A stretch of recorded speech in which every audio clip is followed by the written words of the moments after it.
Hello from the other side! And welcome to a new episode. We made it across the Atlantic Ocean. And today we would like to share with you 5 lessons learned about the Atlantic crossing on a sailboat.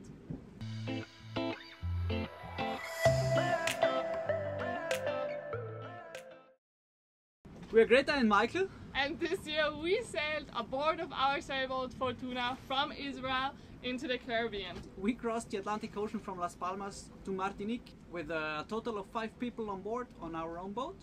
But enough about us, let's jump into the 5 lessons learned about the Atlantic crossing.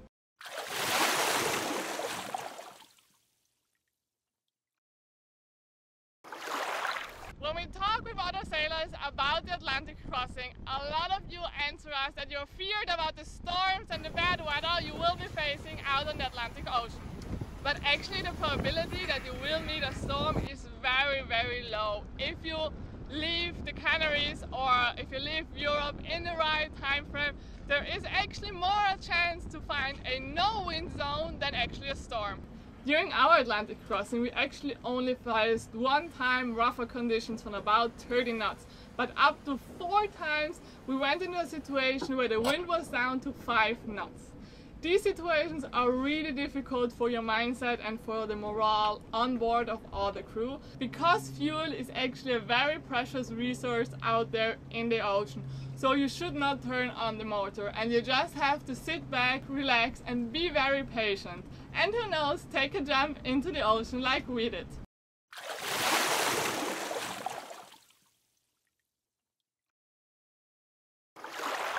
The second lesson learned is about sail setups, and we've seen that the most important sail upgrade was our telescopic pole, which was very versatile, so we could change it in length and switch from left to right because the wind was changing from the beginning of the route to the end of the route, and it allowed us to have a very calm and stable genoa all the time without flapping and the perfect form.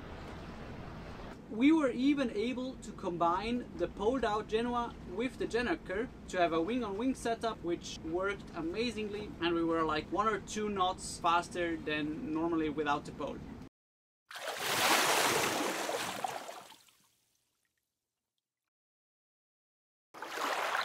Besides sail setup, the second most important point when you cross an ocean is provisioning. And many of you will have seen those amazing nets hanging around in a lot of places on a lot of sailboats that are crossing the Atlantic Ocean. And while they are a good idea, they are not the solution for all, as many will make you believe. Firstly, nets like these which have very huge net size are actually very bad because they create a lot of different pressure points on the fruit, which will then make them get bad more quickly than you would like to. Secondly, not every spot is a good spot to hang up nets, because these nets, they will swing, and if they hit anything, actually your fruits again will get damaged and will get bad very quickly. Thirdly, not everything can be stored in those nets. We unfortunately experienced that bread, onions, carrots get too much humidity while they are in those nets, even if they're inside in the boat, and they got molded very, very quickly, which was bad. So some things actually go better into closed storage than in those nets. Provisioning is a very big topic if you want to cross an ocean. This is also why we dedicated a whole chapter to it in our Ocean Crossing Preparations Guide, which actually you can now purchase online. I will put the link in the description. If you would like to cross an ocean, you should definitely download it. There you can find everything you learned. You can find an Atlantic crossing checklist, so you can go through your boat and tick off everything which you need on your boat. You will find a chapter about provisioning, about crew, about sailboat updates, and 5 more lessons learned which you will not see here in this video.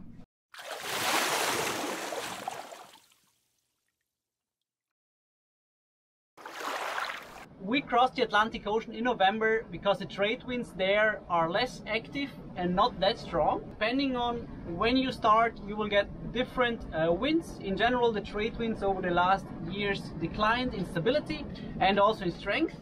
On our crossing, we saw that the trade winds were getting less stable. Also over the last year, this has been confirmed with other sailors we know. In general, if you start earlier, like November, December, the trade winds will be lower in force and also less stable in direction, so you will face more days with no wind zones, and the later you depart, the stronger and the more stable the winds will be. We had a very good balance between no wind and strong winds, so we can really recommend to start earlier if this is your first crossing.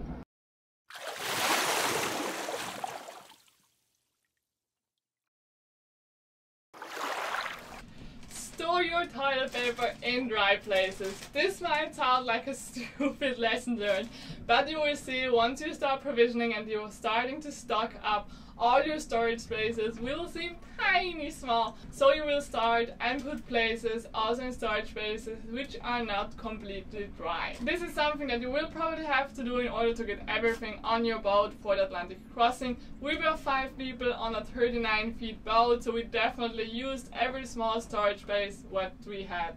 But what we learned is that it's very important that while you go and some storage space slowly get free, you should take those things that are in more dangerous storage spaces, so storage spaces which could get wet.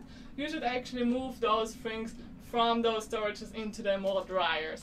And be aware, because of the fact that you're out there for so long and so many waves will crush on your boat, water will be in places that you have not had water before. So for us example, it was that we thought the toilet paper was stored in a safe place, but unfortunately a lot of water got in there, and no, the plastic will not save the toilet paper from getting wet. We hope you liked this 5 lesson learned. If you want more 5 lesson learned and a lot more, check out the Ocean Crossing ebook that we have created for you, where we share everything that we have learned, from a security checklist to a sailboat updates to crew to preparations. You can find a link in the descriptions, and we hope you will like it and enjoy it. If you liked this episode, don't forget to hit the subscribe button and give us a like to keep on growing. It was amazing to be here with you again. See you next week with a new episode.